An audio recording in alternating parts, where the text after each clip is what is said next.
Olá a todos que participam do nosso estudo em grupo. Estamos estudando Libertação, da série André Luiz. Hoje, o capítulo 18, Palavras de Benfeitora. A reunião noturna guardava-nos surpreendente alegria. Sobre a doce claridade lunar, Gúbio assumiu a direção dos trabalhos e congregou-nos em largo círculo. Era efetivamente, nos menores gestos, precioso guia a conduzir-nos aos montes de elevação mental. Recomendou-nos o esquecimento dos velhos erros e aconselhou-nos atitude interior de sublimada esperança, emoldurada em otimismo renovador, a fim de que as nossas energias mais nobres fossem ali exteriorizadas.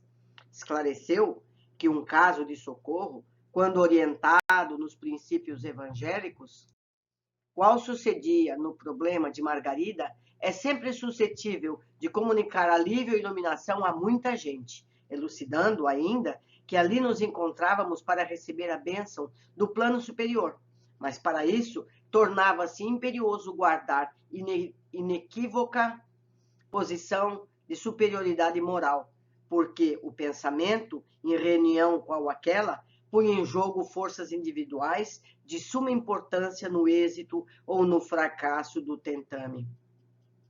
De todas as fisionomias transbordavam o contentamento e a confiança, quando nosso orientador, erguendo a voz no cenáculo de fraternidade, rogou humilde e comovidoramente: Senhor Jesus, digna-te abençoar-nos, discípulos teus, sequiosos das águas vivas do reino celeste.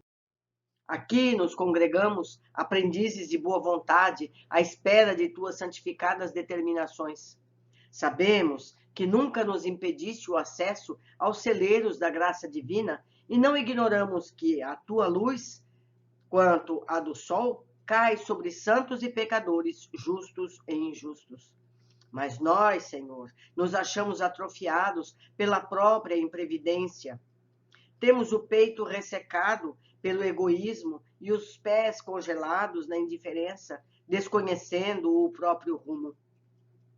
Todavia, mestre, mais que a surdez que nos toma os ouvidos e mais que a cegueira que nos absorve o olhar, padecemos, por desdita nossa, de extrema petrificação na vaidade, no orgulho, que, através de muitos séculos, elegemos por nossos condutores nos despenhadeiros da sombra e da morte.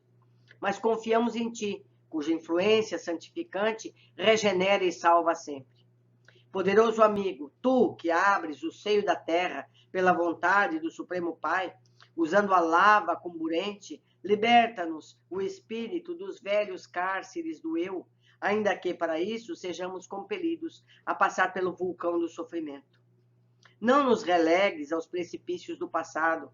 Descerra-nos o futuro, inclina-nos a alma à atmosfera da bondade e da renúncia. Dentro da extensa noite que improvisamos para nós mesmos, pelo abuso dos benefícios que nos emprestaste, possuímos tão somente a lanterna bruxuleante da boa vontade, que a ventania das paixões pode apagar de um momento para outro. Ó Senhor, livra-nos do mal que amontoamos no santuário da nossa própria alma. Abre-nos, por piedade, o caminho salvador que nos laça dignos de tua compaixão divina. Revela-nos tua vontade soberana e misericordiosa, a fim de que, executando-a, possamos alcançar, um dia, a glória da ressurreição verdadeira. Distanciados agora do corpo de carne, não nos deixes cadaverizados no egoísmo e na discórdia. Envia-nos, magnânimo, os mensageiros da tua boa bondade infinita, para que possamos abandonar o sepulcro de nossas antigas ilusões. Neste momento, as lágrimas serenas do orientador, em prece, receberam resposta celestial, porque verdadeira chuva de raios diamantinos começou a jorrar do alto sobre ele, como se a força misteriosa e invisível ali houvesse libertado divina torrente de claridade em nosso favor. Calara-se-lhe a voz, mas o quadro sublime arrancava-nos pranto de emotividade indefinível. Não havia um só dos circunstantes sem toque visível ao rosto. daquele êxtase bendito que nos assomava de assalto ao coração. O instrutor parecia vacilante, embora o halo radioso que lhe cobria gloriosamente a cabeça veneranda. Chamou-me num sopro e informou: André, dirige os trabalhos da reunião, enquanto devo fornecer recursos à materialização de nossa benfeitora Matilde. Eu vou ler outra vez. André, dirige os trabalhos da reunião, enquanto devo fornecer recursos à materialização de nossa benfeitora Matilde. Ele vai doar matéria para que ela possa aparecer. Vejo-a ao nosso lado, esclarecendo haver chegado à noite longamente esperada por seu coração materno, antes do reencontro com Gregório, em companhia de bem-aventuradas entidades que assistem.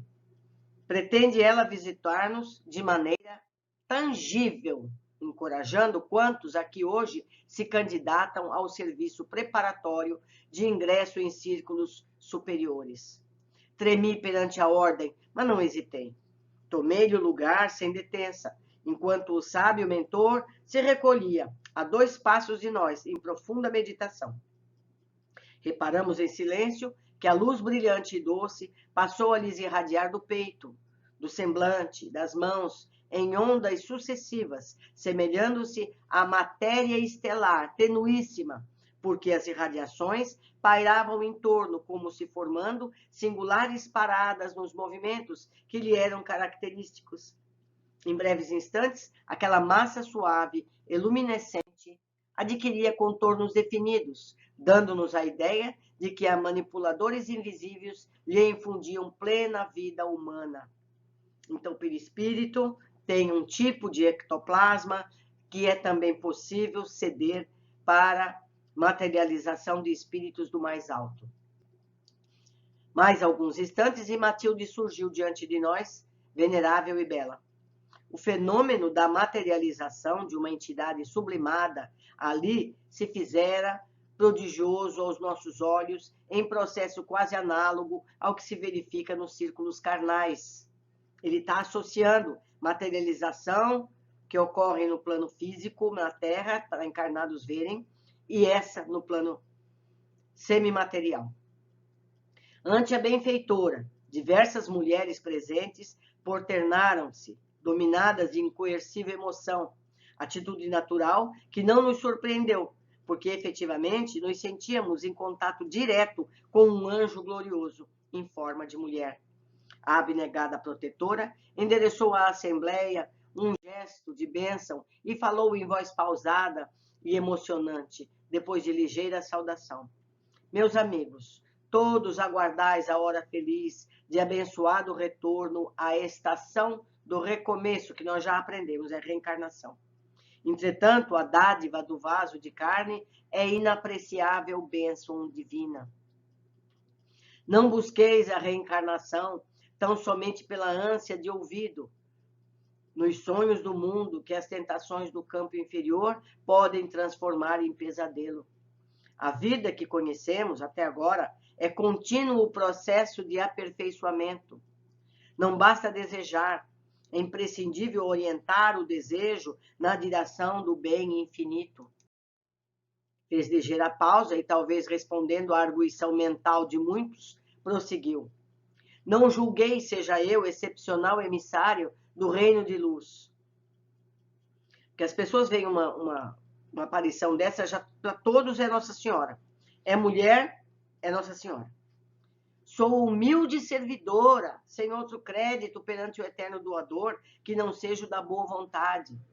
Meus pés jazem ainda marcados pelo pretérito obscuro e meu coração ainda guarda cicatrizes recentes e profundas de experiências amargosas que nos dias incessantes até agora não conseguiram apagar.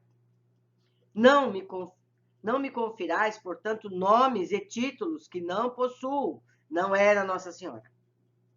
Sou simplesmente vossa irmã de luta, interessada em acordar-vos para a sublimidade do futuro.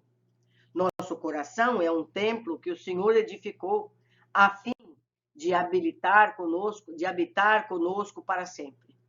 Gloriosas sementes de divindade esperam-nos a harmonia e o ajustamento interiores para desabrocharem dentro de nós mesmos, arrebatando-nos a esferas resplandecentes. A aquisição das virtudes iluminativas, no entanto, não se constitui serviço instantâneo da alma, suscetível de efetuar-se de momento para o outro. Somos, cada qual de nós, um ímã de elevada potência ou um centro de vida inteligente, atraindo forças que se harmonizam com as nossas e delas constituindo nosso domicílio espiritual. A criatura encarnada ou desencarnada, onde estiver, respira entre os raios da vida superior ou inferior, que emite ao redor dos próprios passos, tal qual a aranha que se confunde nos fios escuros que produz, ou a andorinha que corta os altos céus com as próprias asas. Todos nós exteriorizamos energias com as quais nos revestimos e que nos definem muito mais do que as palavras. De que vos valia o retorno à oficina da carne, sem conhecimento das obrigações que nos competem, ante a justiça divina? Que nos adiantaria o temporário esquecimento do passado, sem nos integrarmos na responsabilidade, a maior força capaz de nos socorrer nos círculos de matéria densa e que se traduz em tendência nobre a persistir conosco? A volta à vestimenta física é uma bênção que poderemos conseguir à custa de generosas intercessões, quando nos faleçam méritos para obtê-la, no instante oportuno por nós mesmos, tanto quanto é possível conseguir trabalho digno na esfera da crosta, movimentando amigos que nos conduzam aos objetivos disputados. No entanto, qual ocorre a muitos encarnados que se localizam em respeitáveis quadros de serviço, tão só para usarem direitos que nada fizeram por merecer, com flagrante abuso das leis que nos regem as ações. Muitas almas procuram o santuário da carne formulando precipitadas promessas e nele penetram agravando os próprios débitos. Tímidas, levianas ou inconsequentes aproveitam o estágio bendito na região da neblina. Região da neblina também é sinônimo de esfera carnal, para repetirem as mesmas faltas de outra época com absoluta perda de tempo que é patrimônio do Senhor.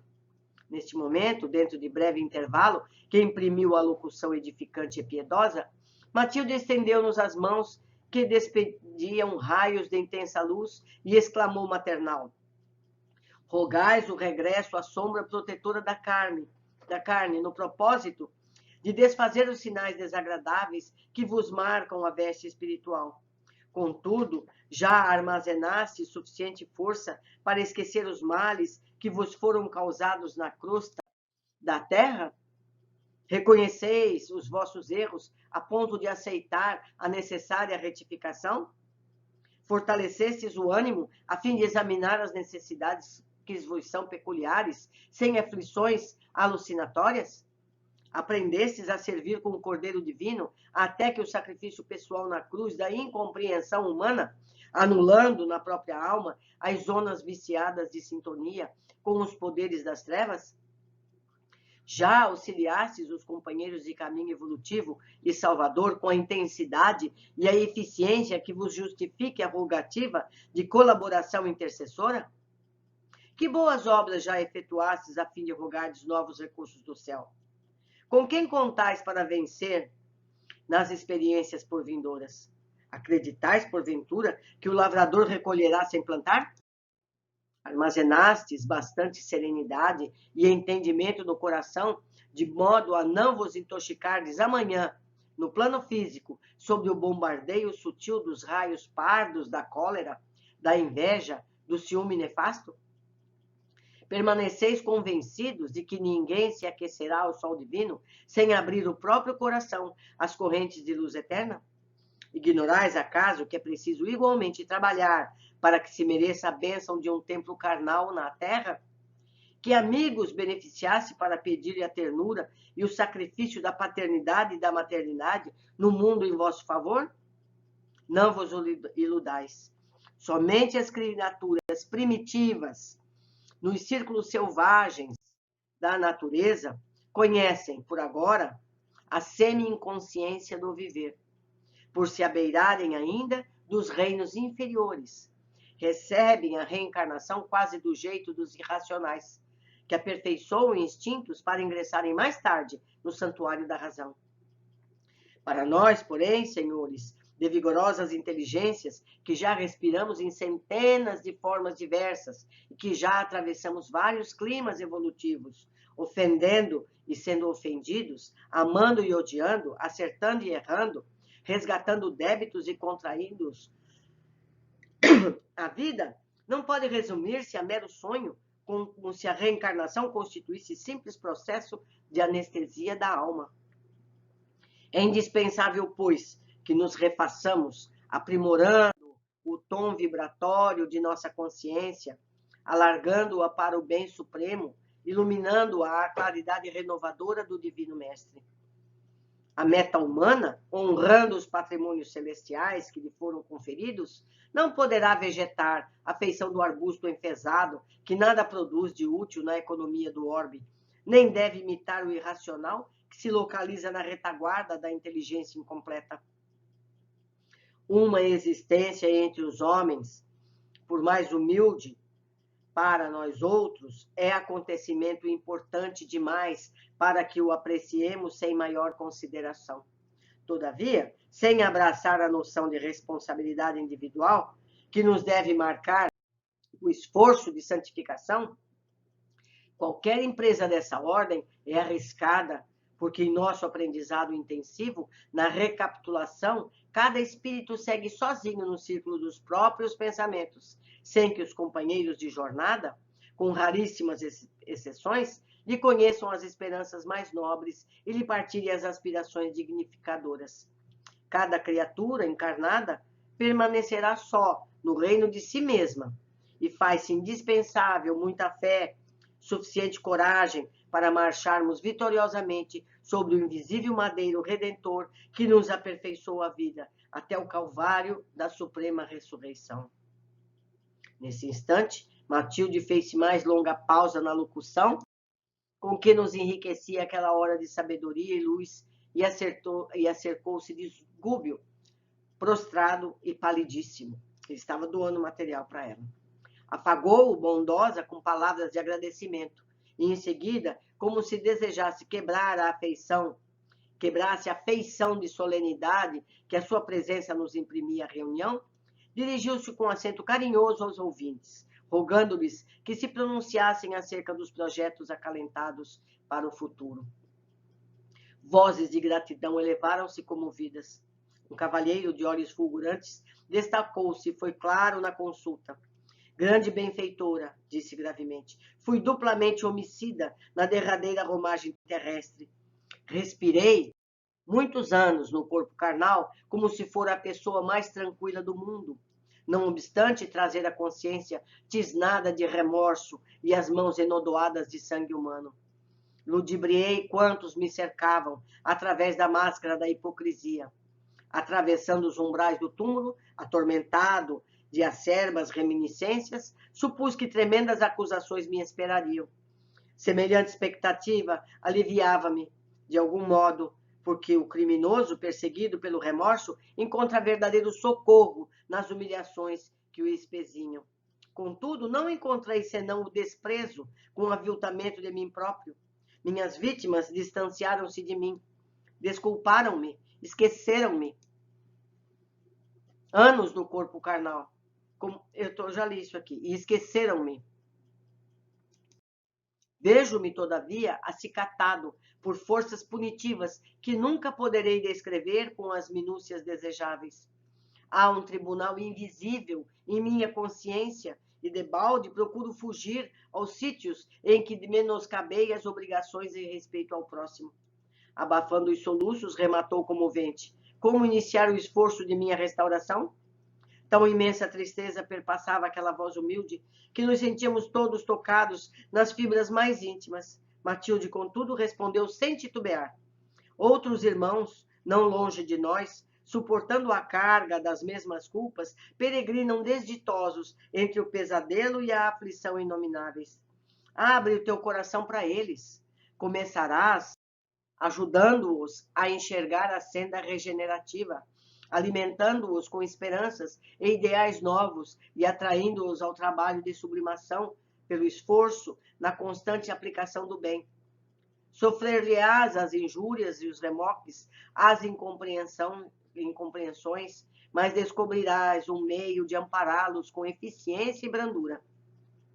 Depois de semelhante sementeira, principiarás a recolher as bênçãos de luz e paz, porquanto o Espírito que ensina com amor, embora delituoso e imperfeito, acaba aprendendo as mais difíceis lições da responsabilidade que adquire, transmitindo a outros revelações salvadoras que não lhe pertencem.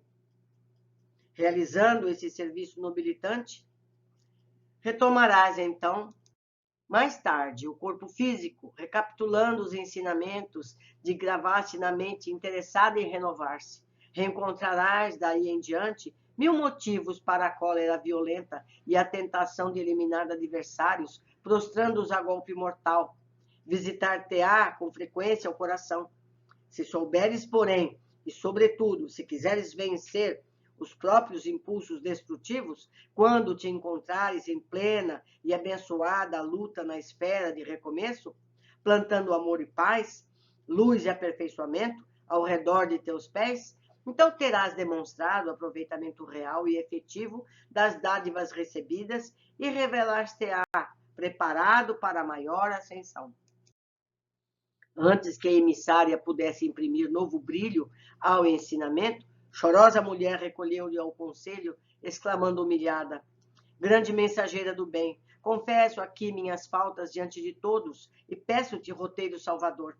Enquanto encarnada, nunca fui punida pelos meus excessos no abuso dos sentidos.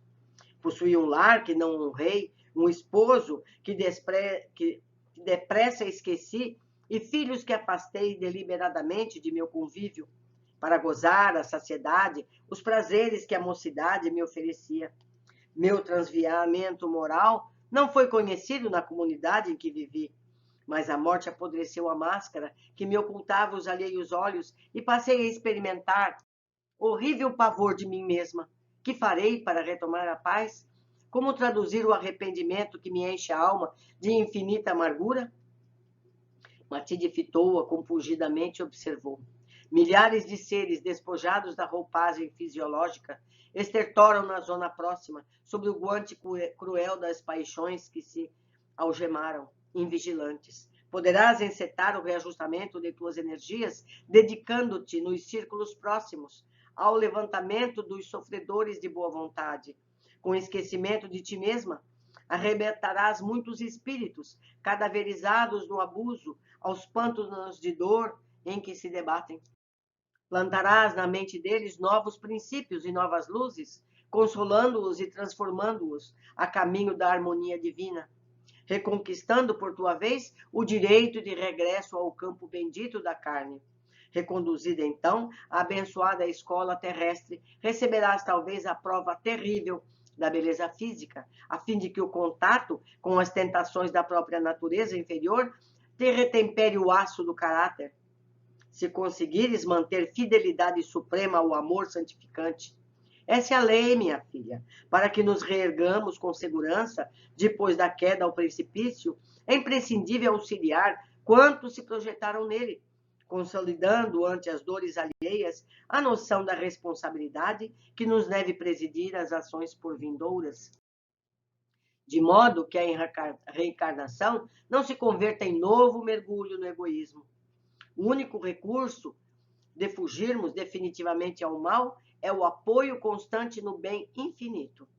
A benfeitora imprimiu ligeira interrupção ao verbo generoso, espraiou o olhar na assembleia que a ouvia expectante e concluiu: e que nenhum de nós admita o acesso fácil aos tesouros eternos, tão só porque atualmente nos vejamos libertos das cadeias beneméritas do corpo da carne. O Senhor criou leis imperecíveis e perfeitas para que não alcancemos o reino da divina luz sem saber do acaso, ao sabor do acaso. O espírito algum, trairá os imperativos sábios do esforço e do tempo?